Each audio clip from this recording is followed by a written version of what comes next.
Arc-en-Ciel, votre émission marocaine, chaque dimanche pour tout savoir sur le Maroc. Actualité, culture, économie, société et animation festive. Avec Abdelatif, Arc-en-Ciel au cœur du Maroc.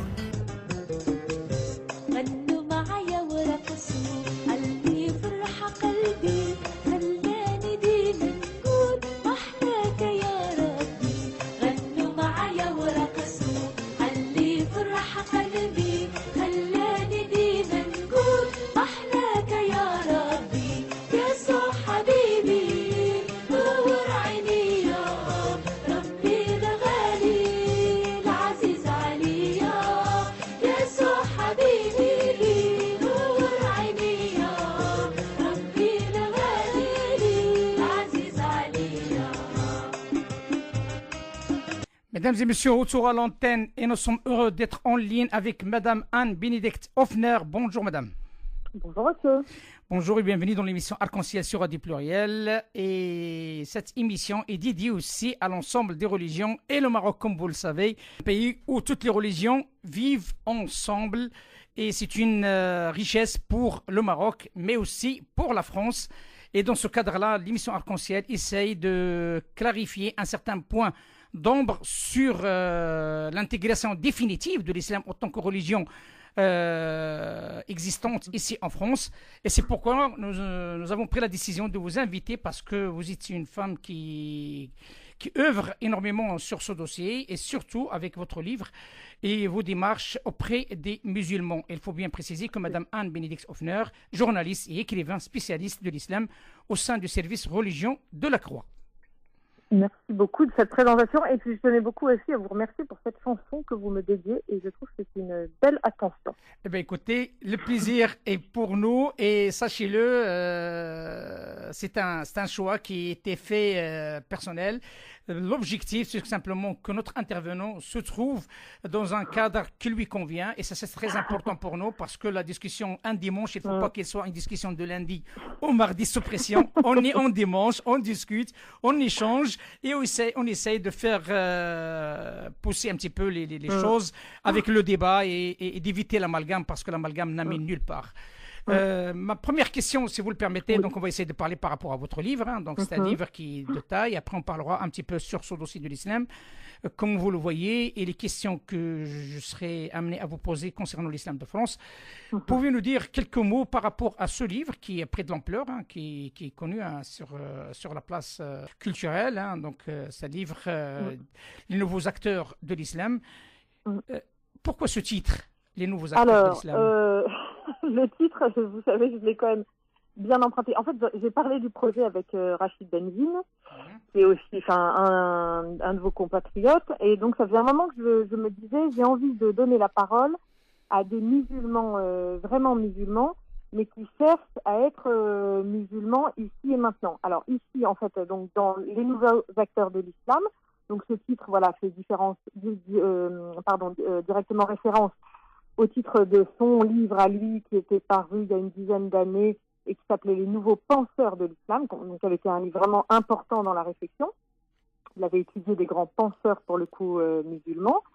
Et moi, en parlant avec lui, je me suis dit, voilà, je voudrais des gens qui, alors ils n'ont pas forcément encore une reconnaissance universitaire ou une reconnaissance vraiment intellectuelle, c'est pas forcément des savants de l'islam.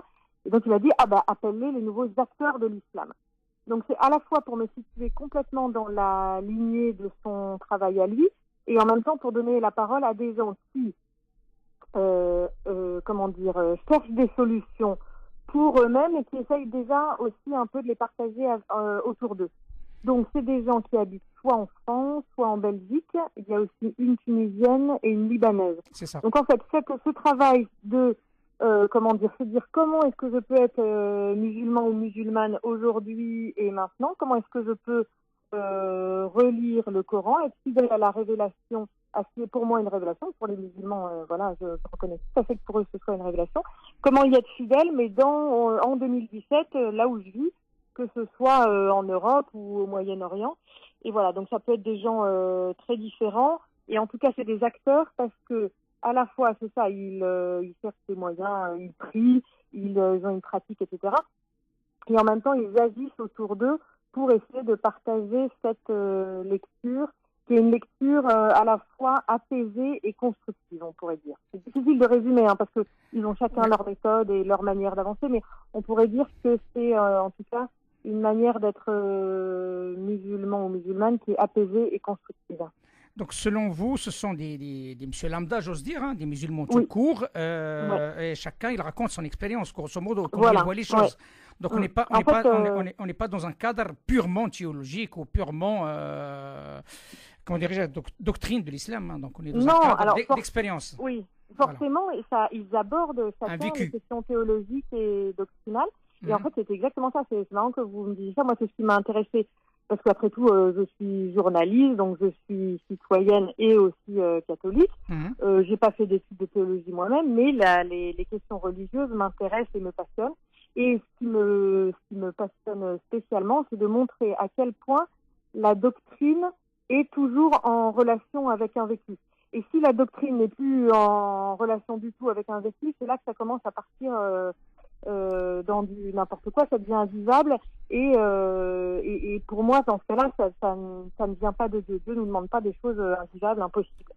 Donc eux, effectivement, moi, ce que j'ai trouvé passionnant à faire, c'est de leur faire raconter leur vie et comment, à travers, dans leur vie, ils avaient, évolué dans leur foi, leur pratique, comment leur représentation de Dieu avait évolué et comment ces questions de vie vraiment quotidiennes dans le milieu dans lequel ils vivent, etc., s'imbriquent avec leur doctrine et comment leur vie fait évoluer aussi leur doctrine. Parce que finalement, ce que dit Rachid Benzine en introduction, ce qui les caractérise, c'est que ils se disent musulmans et musulmanes, ils parlent à la première personne et ils se reconnaissent le droit de chercher, éventuellement de douter et en tout cas de relire, de donner un sens pour aujourd'hui au texte.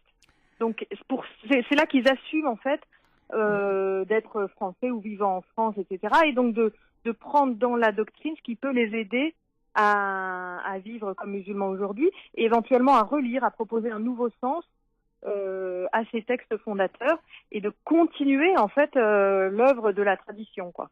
Donc c'est une jurisprudence personnelle, si j'ai bien compris. Alors personnelle, mais qui a vocation, après tout, tous les auteurs musulmans, même les grands auteurs, au début c'était une œuvre personnelle, et puis après, quand elle parle à d'autres, quand elle inspire d'autres, quand d'autres arrivent à s'en nourrir, et ben finalement elle se partage et elle est plus que personnelle, quoi. Enfin, de tout temps et dans toutes les religions, la tradition, elle se construit par des hommes et des femmes qui la font vivre, qui disent des choses et qui découvrent des choses de Dieu dans leur vie et qui ensuite les partagent autour d'eux, quoi. Madame Hoffner, je vais essayer de faire ce qu'on appelle l'avocat du diable. Vous voyez, oui. Donc, voilà, donc oui, je préfère que les choses soient claires. Alors, vous êtes en train de parler tout simplement d'expériences de personnes que vous avez choisies, hein, donc partout un petit peu dans le monde. Quelque part, donc on parle d'un livre qui est dédié à l'islam là où il se trouve, hein, donc ce n'est pas un islam de France, donc il faut les choses qu'elles soient claires. Vu les participants dans votre recherche concernant ce livre, et l'avocat du diable, il va dire, tiens, donc c'est des gens, oui, il n'y a pas de problème, c'est des expériences personnelles. Donc on n'est pas là dans un cadre avec des expériences personnelles qu'on veut juger ou bien donner une image sur l'islam. Par contre, il y a autre chose qui m'interpelle, moi, dans cette affaire, c'est que tout simplement, c'est quoi la raison qui a poussé Madame Hoffner à chercher sur ce dossier? Est-ce que c'est l'actualité politique? Est-ce que c'est l'actualité sociale? Est-ce que l'islam commence à être, comme on l'a dit hein, depuis toujours, un sujet à discuter, à échanger pour trouver une sortie hein, qui permettra ou bien une plateforme pour que tout le monde puisse échanger? Est-ce que cela s'explique encore davantage par le manque d'interlocuteurs qualifiés qui peuvent parler de cette religion vis-à-vis des autres, hein, quel que soit l'autre, et d'autres questions? Alors, j'aimerais bien que vous m'expliquiez, si c'est possible, sur ces points-là, et après on passera à la France, parce que ça m'intéresse surtout la France. D'accord, ok.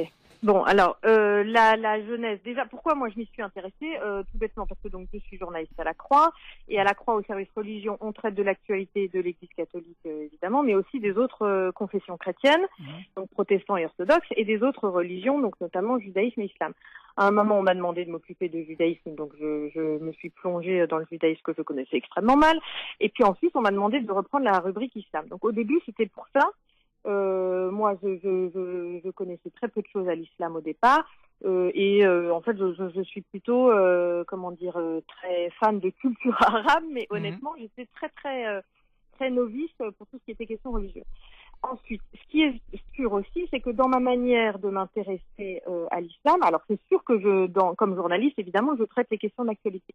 Mais la particularité à la Croix, c'est que on le fait avec un vrai respect et pour la religion en tant que telle.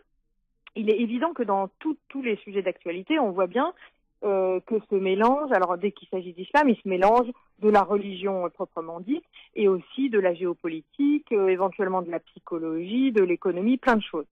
Mais en tout cas, à la Croix, on ne veut pas minimiser, on maîtrise pas les religions, on ne dit pas que le discours religieux n'est que un paravent pour en fait d'autres problématiques qui sont uniquement politiques et ça. Non, nous on regarde vraiment les religions et on se dit que un croyant évidemment n'est pas que croyant, il est plein d'autres choses, mais en tout cas le discours religieux participe à orienter sa vie. Donc ça vaut le coup de s'intéresser vraiment à la doctrine, au droit, à l'histoire d'une religion, etc.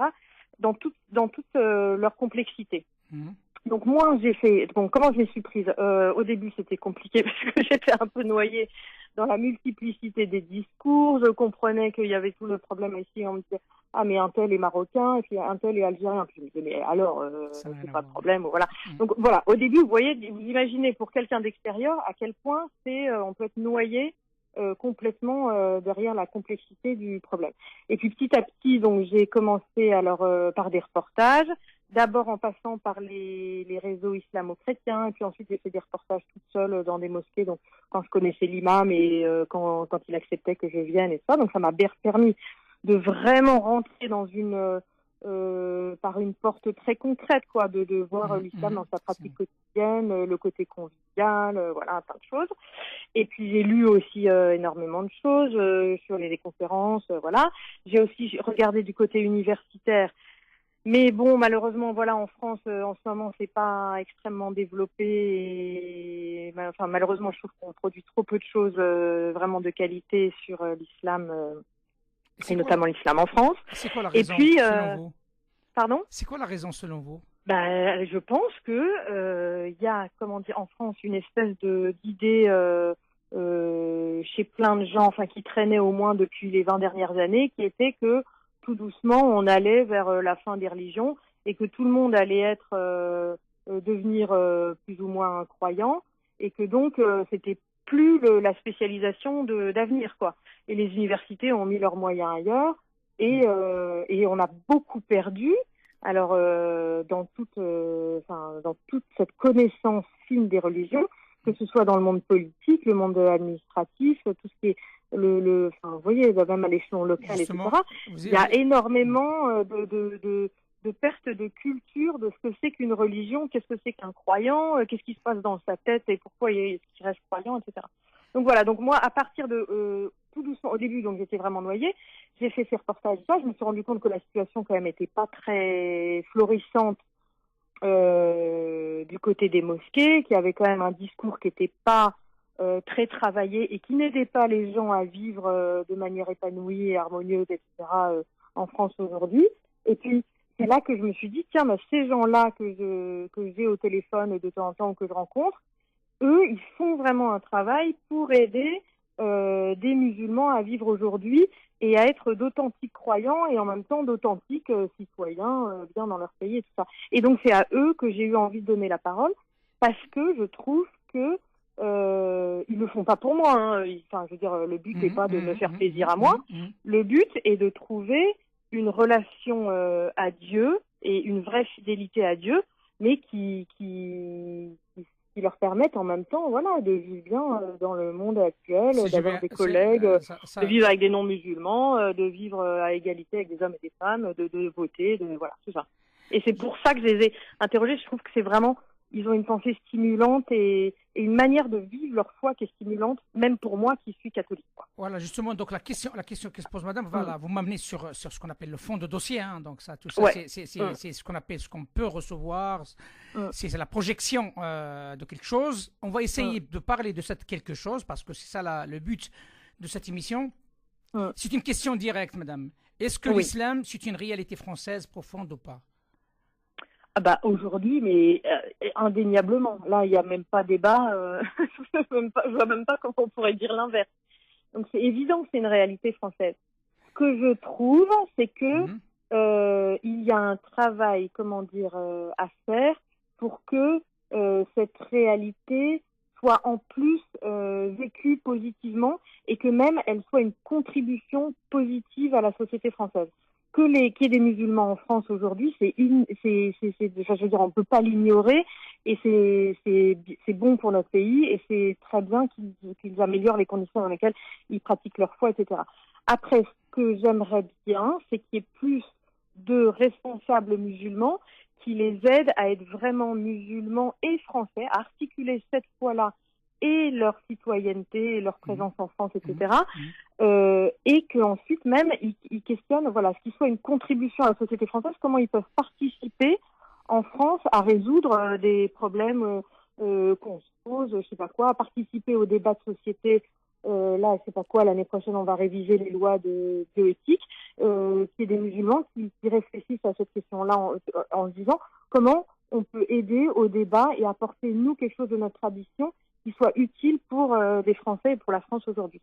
Voilà, donc vous voyez ce que je veux dire, c'est une réalité française, mais ça pourrait l'être encore plus ou d'une manière plus positive, quoi. Est-ce que selon vous, donc si j'ai bien compris, donc il y a un manquement quand même. Donc il y a un manquement d'implication des musulmans. Alors, un manquement. Alors, mais peut-être qu'en même temps, c'est aussi, enfin, il faut pas non plus rêver à tout de suite. Enfin, je veux dire, il y avait un vrai besoin de construire des lieux de culte, de construire une organisation, etc. Parce que voilà, les musulmans viennent de pays dans lesquels tout est organisé par l'État. Ici, rien n'est organisé par l'État. Mais il ne faut pas oublier, on est voilà. dans un pays laïque. Il faut pas voilà, exactement. C'est un pays laïque. Oui. Donc, c'est pas l'État qui construit les mosquées, c'est pas l'État qui paye les imams, qui les forme, rien du tout. Donc, c'est sûr que les musulmans, ils avaient d'abord besoin, ici, ceux qui vivent en France, de construire tout ça. Après, maintenant, je trouve que maintenant que ça, c'est commencé à être fait, il faut qu'ils arrivent à s'intéresser, s'impliquer au-delà de leur sphère communautaire et à participer vraiment au-delà à la construction d'une société pluraliste. Pas venir avec juste un discours en nous, l'islam, nous, et c'est comme ça, mais vraiment une contribution à la société. Est-ce que les musulmans vivent bien leur foi ici en France? Ouh là là, c'est compliqué comme question, parce qu'il y a de tout, évidemment. Il y en a qui vivent bien. Voilà, honnêtement, quand je vais dans une mosquée, je suis d'abord toujours frappée par la qualité de l'accueil, par la gentillesse des gens qui me reçoivent, par une hospitalité, etc. Quelque chose qui est vraiment tourné vers l'autre d'une manière incroyable et vraiment très généreuse. D'une manière un peu moins brutale, je suis désolé, mais est-ce qu'ils vivent librement leur foi? Ah oui, alors là, pour le coup, honnêtement, en France, je trouve qu'on a tous une chance incroyable, que la laïcité nous donne tous le droit de vivre librement et à égalité notre culte. C'est ça qui est quand même incroyable à dire, c'est que aucune religion n'est privilégiée en France. On vit tous à égalité de moyens, alors c'est-à-dire avec aussi une certaine pauvreté, c'est-à-dire que les moyens dépendent des croyants eux-mêmes. Voilà. Concrètement, financièrement, les seuls moyens disponibles, c'est ceux des croyants. Donc, si les musulmans se mobilisent, eh ben, ils auront des mosquées, ils auront de la formation, etc. Donc, est-ce qu'ils vivent librement leur culte? Oui, ça complètement. Après, est-ce qu'on les aide à vivre de manière complètement épanouie et sereine leur religion? Je pense qu'il y a encore un travail à faire du côté du discours religieux pour aider les gens, c'est ça, à tricoter ensemble leur citoyenneté et leur foi. Et que trop souvent, je trouve que le discours religieux, ce n'est pas le cas partout, et c'est vraiment pas le cas de tous les musulmans. Je sens au contraire beaucoup d'attentes de la part du musulman de base pour qu'on l'aide à faire ce travail-là. C'est plutôt aux responsables que je m'adresse, et je voudrais qu'ils aident les musulmans de base à vivre harmonieusement comme Français et comme musulmans. On parle des Français, on parle des responsables français. Oui, voilà, les responsables français. Parce que la question, voilà, justement, parce que la question qui se pose, et là, il y a une deuxième question qui est derrière, qui m'a interpellé, je ne vous cache pas la bêtise, je vous le dirai, madame, avec toute la franchise. Donc, il y a une question qui m'interpelle. On parle des responsables français, ils devront faire le nécessaire, c'est-à-dire aider ces musulmans de s'organiser, surtout plutôt tard. Mais on voit en même temps, il y a une ingérence, moi je peux parler à la limite, donc on parle d'ingérence des pays étrangers, et qui s'investit dans ce dossier qui est déjà complexe et qui le rend encore plus complexe. Trouvez-vous normal cette ingérence? Et est-ce qu'il a des avantages ou est-ce qu'il a des inconvénients? Je sais pas, moi je veux, enfin comment dire, je veux pas noircir le tableau. Je me dis que peut-être que c'était obligatoire dans une phase de transition parce que effectivement, avec cette laïcité qui a des énormes avantages en termes de liberté et d'égalité, il y a quand même une incapacité, l'État n'a pas le droit de participer au financement des cultes. Donc peut-être que c'était dans une phase transitoire, c'était indispensable que les pays d'origine contribuent au moins financièrement à l'édification des mosquées, etc. Est-ce qu'il est toujours d'actualité? Voilà, c'est ça. Voilà, et maintenant que les mosquées sont construites, je trouve que maintenant que l'effort à faire, il est dans la formation de responsables religieux, alors des imams, mais même pas que des imams, je trouve que c'est hyper important aussi, c'est toutes ces femmes qui donnent des cours de religion et ces hommes aussi. Plein de jeunes aussi, je trouve que c'est super intéressant, qui vont à la fois à l'université et qui veulent s'engager dans la communauté, voilà. Je trouve que de ce côté-là, donc il y a une vraie formation théologique à donner à des responsables musulmans français ou qui vivent en France ou qui veulent s'investir dans leur communauté en France. Et ça, c'est évident, elle doit être donnée en France, dans un contexte français, parce que la théologie, elle est... alors, et ça ne peut être financé que par les croyants eux-mêmes. Et par qui la formation est faite par qui? Par des musulmans français, parce que nous avons des musulmans, ou bien des imams qui viennent d'ailleurs? Ben non, il faut que ce soit par des musulmans français. Alors au début, donc il faut piocher dans ceux qui sont déjà là, qui vivent déjà en France. Moi, ce qui me rend optimiste, c'est de voir là tous ces jeunes qui se forment à la fois à l'université et un peu qui vont piocher dans les instituts de formation. Vous voyez, aux sciences islamiques un peu. Alors c'est très embryonnaire en France, mais il y a un peu des choses qui existent. Et ils essayent de faire un peu les deux. Je trouve qu'il faut miser sur cette génération-là et petit à petit arriver à concevoir et à financer par la communauté des lieux de formation vraiment de bonne qualité en France, avec à la fois des sciences islamiques, à la fois de l'histoire, de l'anthropologie, de la sociologie, de la psychologie, voilà, tout ça imbriqué, et que ça nourrira toute la communauté, ça nourrira le discours qui est véhiculé dans les mosquées et dans tous les centres de formation, les écoles, etc. Vous savez, madame, c'est presque 10% de la population française, ce sont des musulmans. Et c'est une force qui est assez importante. Et la quasi-totalité de ces musulmans de France, souvent, ne se reconnaissent pas par rapport à cette ingérence des pays d'origine dans leur vie de culte.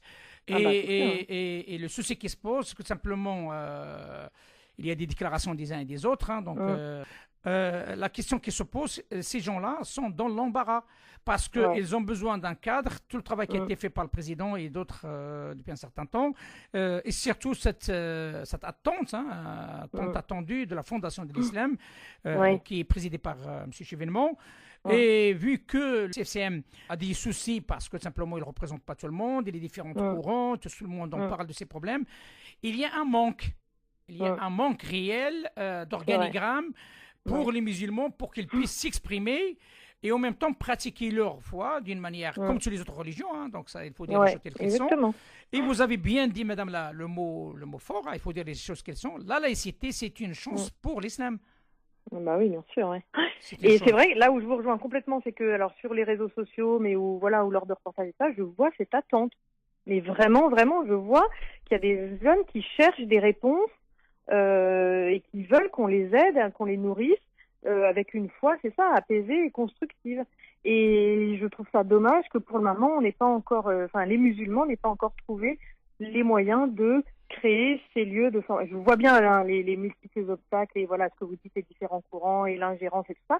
Mais en attendant, on souffre, et les musulmans, les jeunes musulmans qui cherchent les réponses les premiers, ils souffrent de cette absence de lieux de formation et de débats constructifs, organisés et tout ça, et de qualité, quoi. Justement, parce que là, le souci, il est là, madame. Hein, donc, il faut dire les choses telles qu'elles sont. Il y a un réel souci par rapport à cette affaire donc, des pratiques religieuses et d'organisation, surtout organisation, qui pose un réel problème. On va essayer d'échanger, si vous le permettez, tout de suite après, sur des déclarations de quelques responsables, et notamment marocains, par rapport à cette histoire d'ingérence et par rapport à des déclarations concernant la France. Mais aussi, on va essayer de parler de cette notion.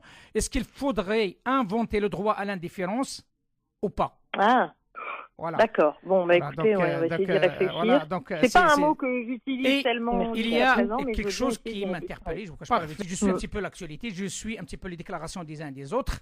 Certainement, vous avez entendu parler de M. Abdallah Boussé. Il a fait une déclaration qui m'a interpellé et j'espère bien que j'aurai une réponse de votre part. Lors d'une intervention qu'il a fait auprès du journal Express, en date du 4 novembre 2017, il a dit le Maroc dépasse largement la France dans la liberté religieuse. Est-ce que c'est le cas? Oula. Non, là vraiment, en tout cas, je ne suis pas du tout d'accord avec lui, non. Non, on peut pas dire ça. Enfin, objectivement, un musulman, enfin, toutes les religions en France, un catholique, etc., ils sont tous, grâce à la laïcité, on est tous à égalité, avec les mêmes droits et les mêmes devoirs. On est tous, quand on est citoyen, on a les mêmes droits et les mêmes devoirs, et aucune religion n'est privilégiée par rapport aux autres. Ce n'est pas encore, peut-être que ça le sera dans le futur, ce n'est pas encore le cas au Maroc. Et justement, donc, c'est tout le contraire qu'il dit ce monsieur. Hein. Donc, devant moi, l'article, je peux vous l'envoyer à la limite hein, pour le consulter. Et ça crée ce qu'on appelle un certain amalgame quand même. Donc, quand on parle d'un pays laïque, lui, il a fait la référence par rapport à commandeur de croyants. Il n'y a aucun problème parce que là, on parle d'un pays musulman. Il y a un commandeur de croyants avec tout le respect qu'on le doit. Mais par contre, là, on parle d'un pays qui est laïque. Et quand on parle d'un pays laïque, on dit comme quoi on est un petit peu, il y a du boulot à faire par rapport à la liberté de pratiquer sa religion. Moi, je pense qu'il y a un problème. Les musulmans ici en France, hein, donc notamment ici en France, hein, ils pratiquent d'une manière assez importante. Et pourtant, il y a un grand nombre de mosquées. On les voit partout. Ce n'est pas le problématique qui se trouve actuellement ici en France. Le problématique, il est ailleurs.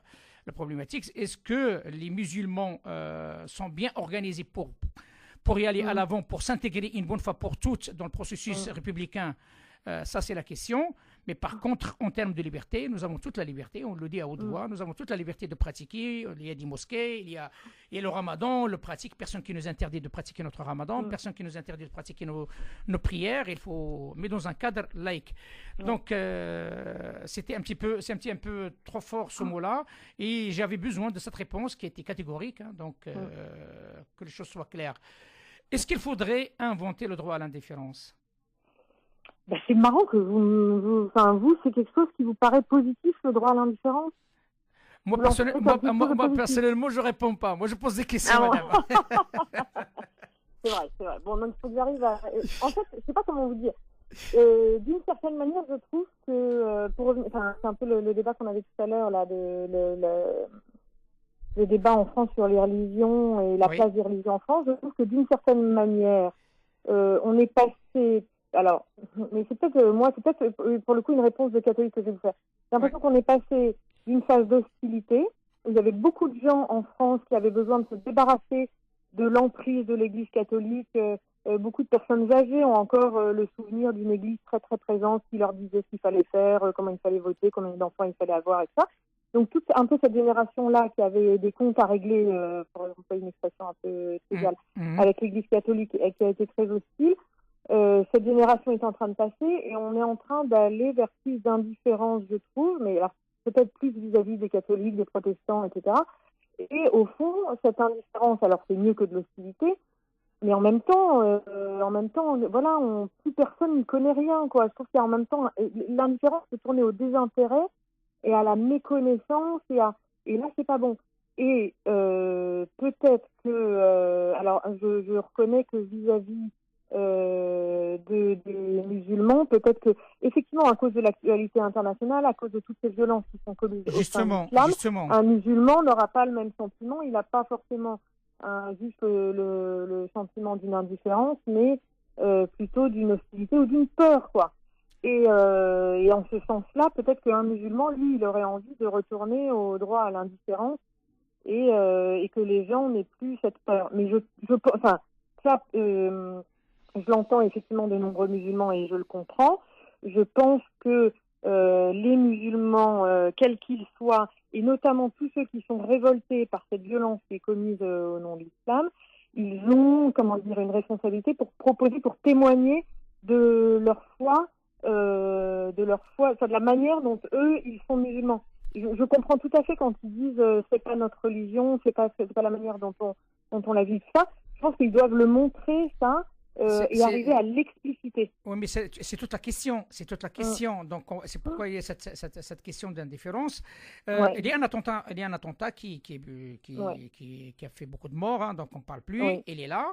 Par contre, pourquoi on va viser les musulmans qui se trouvent, parce qu'il est musulman, parce qu'il y a quelqu'un qui dit moi je suis musulman, on ne sait même pas s'il est musulman ou pas, donc c'est un autre débat et et on demande à ce monsieur de se justifier comme quoi. Mais normalement, c'est automatiquement, parce qu'il est républicain, il est dans un pays qui est la France, c'est automatiquement, il y a une dénonciation catégorique par rapport à cet attentat. Mais pourquoi on lui demande qu'il fait ça d'une manière visée, et ça, c'est ça qui pose un problème. Alors, je comprends tout à fait que ce soit insupportable pour des musulmans, parce qu'ils sont révoltés, et ils n'ont pas envie de redire à quel point ils sont tout le temps révoltés. Mais il ne faut pas qu'ils oublient que, à cause de cette indifférence, de cette ignorance et tout ça, à l'extérieur, ce n'est pas si simple.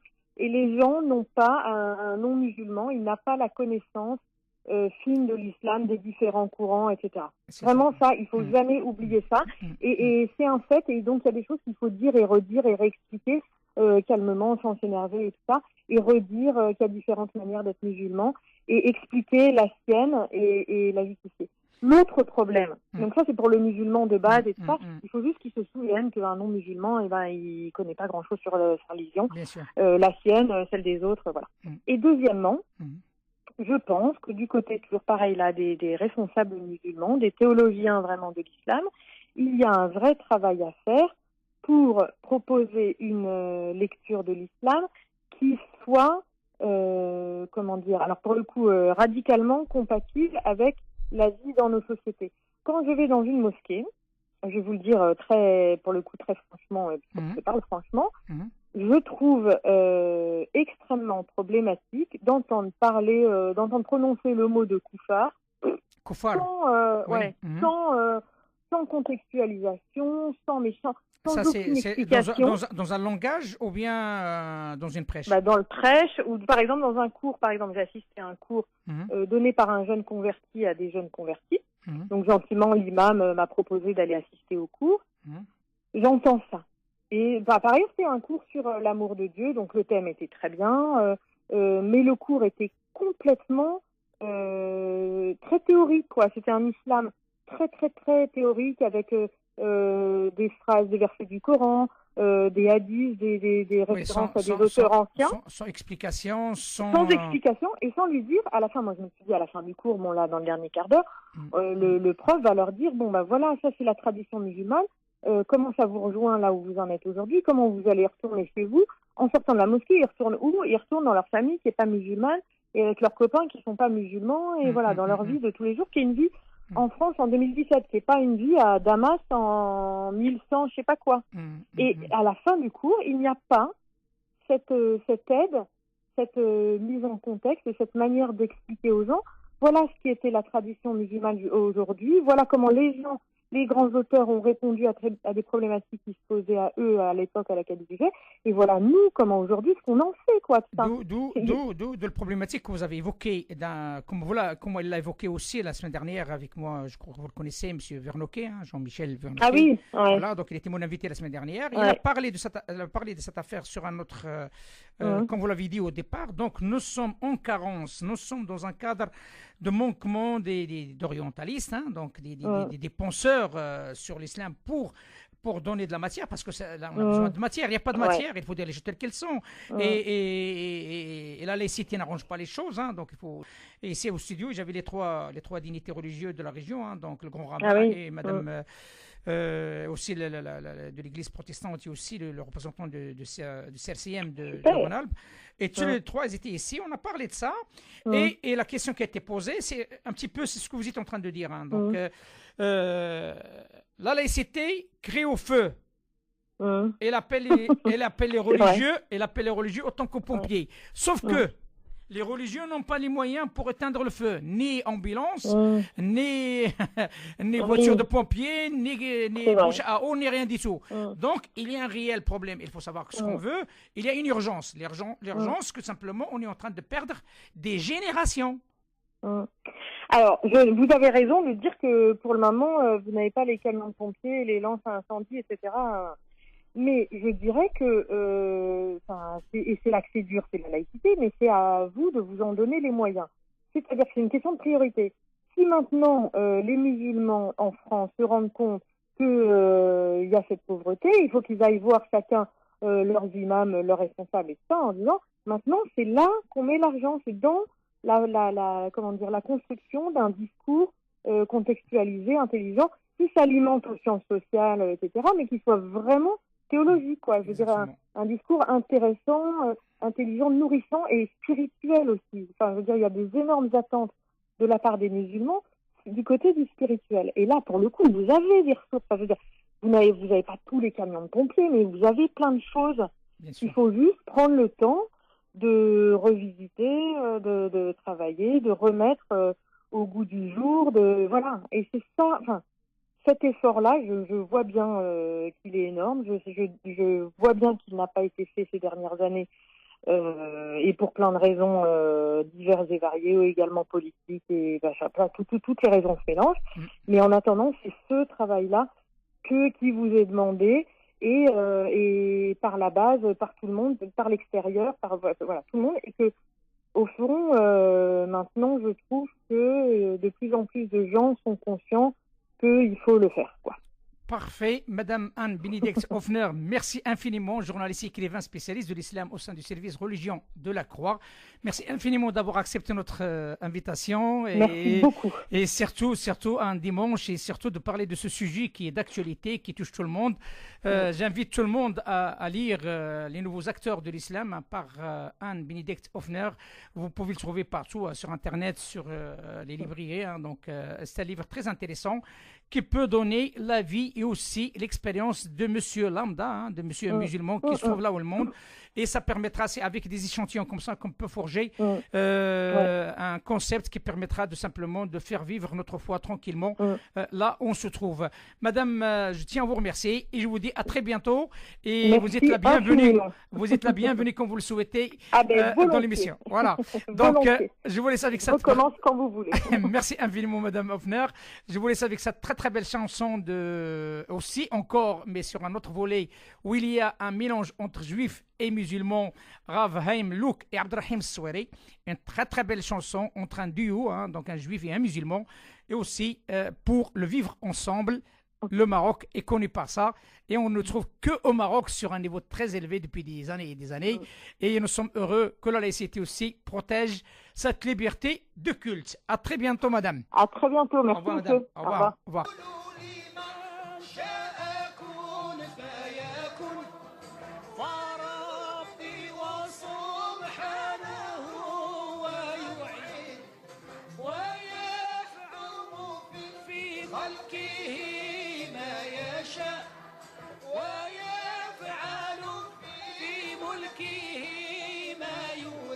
أنا مالي فيش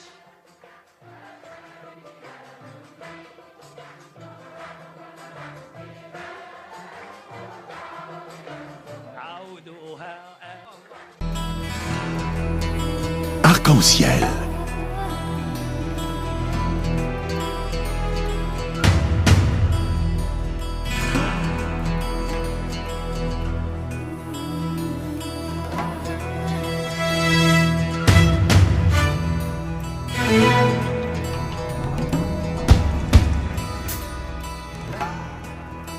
Arc-en-ciel, votre émission marocaine, chaque dimanche pour tout savoir sur le Maroc. Actualité, culture, économie, société et animation festive. Avec Abdelatif, Arc-en-ciel au cœur du Maroc.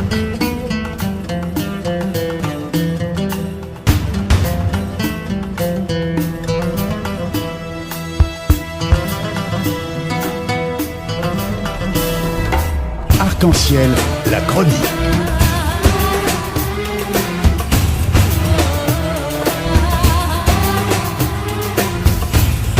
Arc-en-ciel info.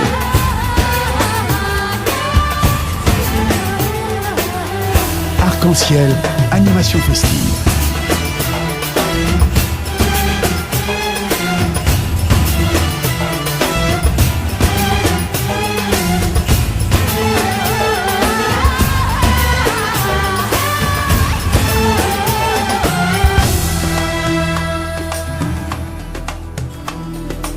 Arc-en-ciel au cœur du Maroc.